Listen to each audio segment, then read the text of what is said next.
Okay, सो आज मैंने आप सबको बुलाया क्योंकि एक डिस्प्यूट चल रहा है और उसके कारण से ट्रांसपोर्ट सर्विसेज या दूसरी चीज़ों में डिसरप्शन आ रही है। जो कॉन्ट्रैक्ट कैरेज परमिट को लेके एक जो परेशानी चल रही है, उसमें पहले मैं बताना चाहता हूं कि कॉन्ट्रैक्ट कैरेज परमिट दिया क्यों जाता है। कॉन्ट्रैक्ट कैरेज परमिट दिया जाता है टूरिज्म के लिए, टूरिस्टों की सहूलियत के लिए। जो लोग एक पॉइंट से दूसरे पॉइंट तक किसी गाड़ी में आना चाहते हैं, उनको जिससे सहूलियत हो वो देखते हुए स्टेट या यूनियन टेरिटरी उस तरह के परमिट्स जो हैं कमर्शियल व्हीकल्स को देती है, जिससे आवाजाही करने वाले लोग जो पॉइंट ए से पॉइंट बी तक जाना चाहते हो उनको सहूलियत हो। तो उसको देखते हुए यूटी एडमिनिस्ट्रेशन ने परमिट्स को डिवाइस किया है और वो परमिट्स जो हैं दिए जाएंगे।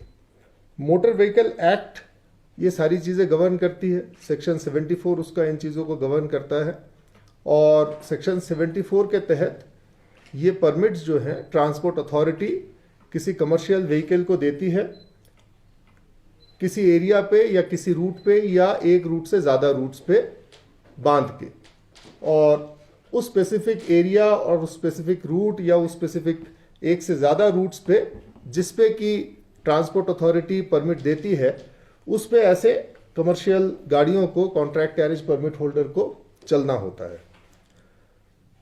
तो ये जो डिस्प्यूट चल रहा था ले यूनियन और टैक्सी यूनियन करगिल के बीच में और टेम्पो यूनियंस के बीच में, ये आज का नहीं है, ये इसके एक हिस्ट्री है। ये बहुत सालों से ये चीज़ चलती है और टूरिज्म सीजन में ये देखा गया है कि कुछ ना कुछ डिस्प्यूट आने के कारण कुछ ना कुछ डिसरप्शंस और लोगों को परेशानियां आती रहती हैं। तो डिस्प्यूट को रिजॉल्व करने की यूटी एडमिनिस्ट्रेशन ने, ट्रांसपोर्ट डिपार्टमेंट ने, मोटर व्हीकल डिपार्टमेंट ने, हमारे दोनों एआरटीओज ने, आरटीओ साहब ने, इवन मैंने, हम लोगों ने काफ़ी कोशिश की।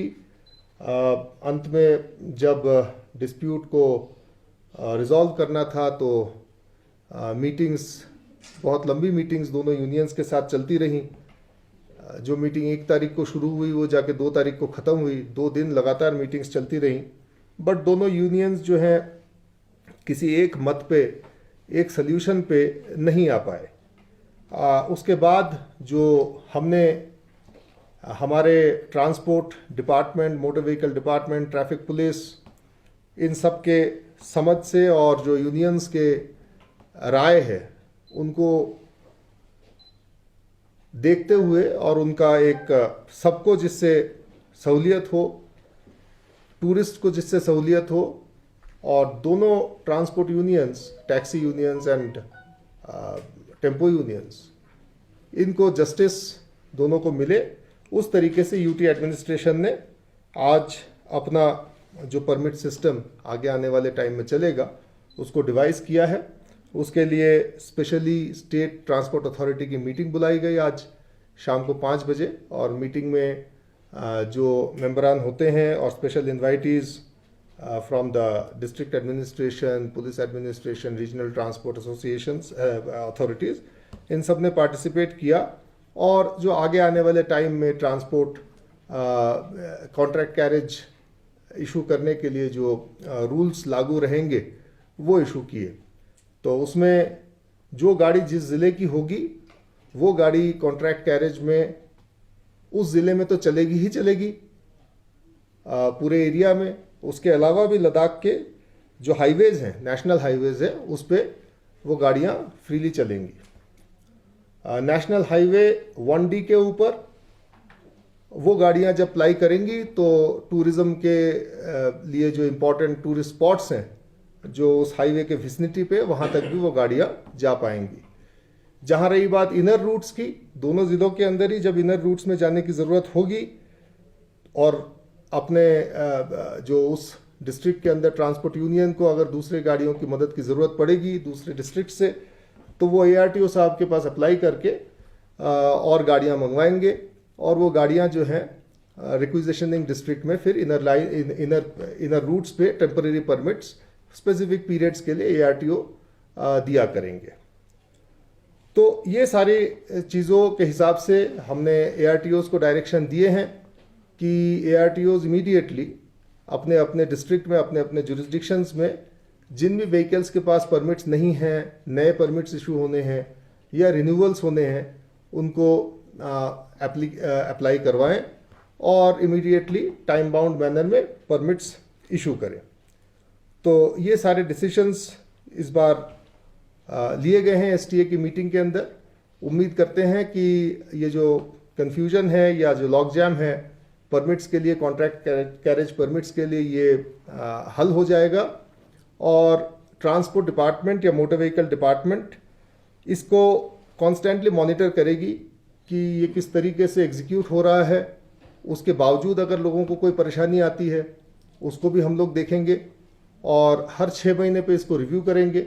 The UT administration through the motor vehicle department is open to modifying, changing, improving further the permit system, जिससे कि सबको सहूलियत हो और सब अपनी गाड़ियां या अपने बिजनेस अच्छे तरीके से कर पाए। Thank you. Anything that has been left out? हाँ, एक चीज़ और छोटा सा ऐड कर देता हूँ। अभी हाल ही में हमने जो हमारे यहाँ से कॉन्ट्रैक्ट कैरेज की गाड़ियाँ जम्मू कश्मीर में अप्लाई करती थी, वहाँ भी बिजनेस करती थी, उसको भी जारी रखने के लिए, उसको चालू रहे, इसके लिए हम जम्मू कश्मीर गवर्नमेंट के पास भी गए थे और वहाँ JNK government, JNK transport department के साथ हमने MOU भी साइन किया है कि उनकी गाड़ियाँ अंदर आ पाएंगी और उतनी तादाद में हमारी गाड़ियाँ भी वहाँ अप्लाई कर पाएंगी। वो MOU भी अभी चलता रहेगा।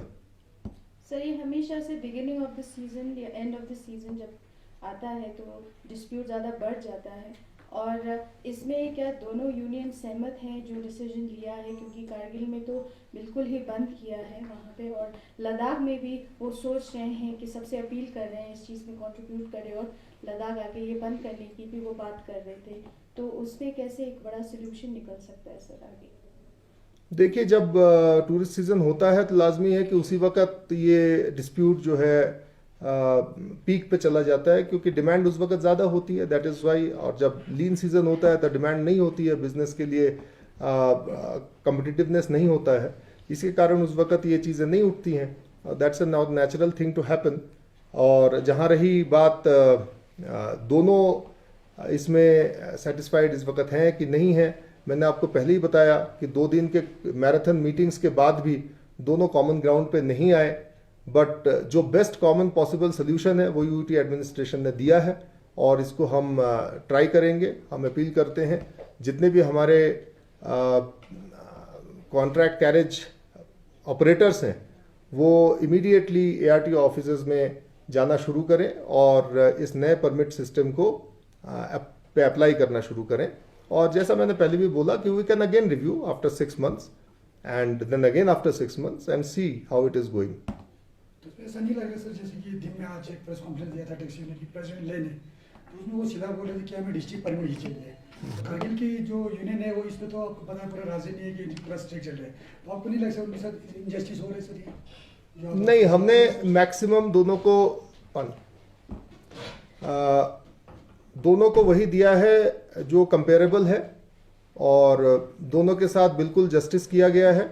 दोनों पार्टियां जो समझती हैं कि उनको आपस में डिस्प्यूट है, दोनों के साथ जस्टिस ही किया गया है और आगे आने वाले दिनों में हम देखते हैं हाउ इट गोज। पिछले बहुत सारे, आज से कम 10 साल पहले भी एक मीटिंग हुआ था सर, कारगिल यूनियन और ले यूनियन का, कारगिल में ही हुआ था। वहाँ पे भी ARTO खातिम साहब की सरबराही में उसकी होटल में एक मीटिंग हुआ था कि वहाँ पे भी इसी इशू को लेकर कि हम मिलजुल के काम करेंगे, अब संस्कार भी हमारे अलाउ करेंगे, हम आपको नुकरा पेंगोंग अलाउ करेंगे।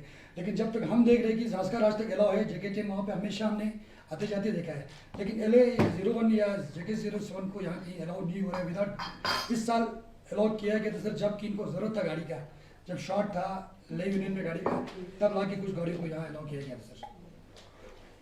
देखिए, ये बातें सारी हुई हैं, ये दोनों यूनियंस की सोच है, ये एडमिनिस्ट्रेशन की सोच नहीं है।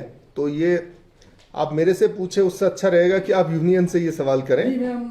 मेरी बात सुनिए। तो UT एडमिनिस्ट्रेशन ने मोटर व्हीकल डिपार्टमेंट ने काफ़ी कोशिशें करके इनको कॉमन ग्राउंड पे लाने की कोशिश की है। कई रीजंस के कारण इनके अपने कॉमन ग्राउंड्स अभी तक नहीं हुए हैं, तो यूटी एडमिनिस्ट्रेशन बाध्य नहीं है कि किसी पर्टिकुलर ट्रांसपोर्ट एसोसिएशन या किसी पर्टिकुलर ऑपरेटर के हिसाब से परमिट दे। लॉ यूटी एडमिनिस्ट्रेशन को या स्टेट को पूरी अथॉरिटी देता है कि किसी एरिया में किसी रूट में स्पेसिफाइड तरीके से परमिट दे। तो वो हमने अभी किया है और उसको दैट इज अंडर लॉ, और हम चाहते हैं कि उसको अवॉइड करें हमारे जितने भी ट्रांसपोर्टर्स हैं और अपना बिजनेस सुचारू रूप से शुरू करें। Sir, how different is this from other union territories having district-wise permits?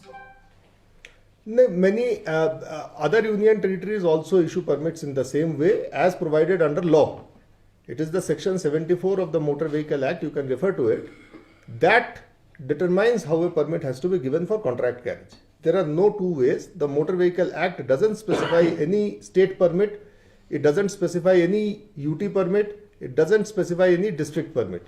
It is simply the transport authority which has to specify the area or the route or the routes on which a contract carriage permit holder will ply the vehicle.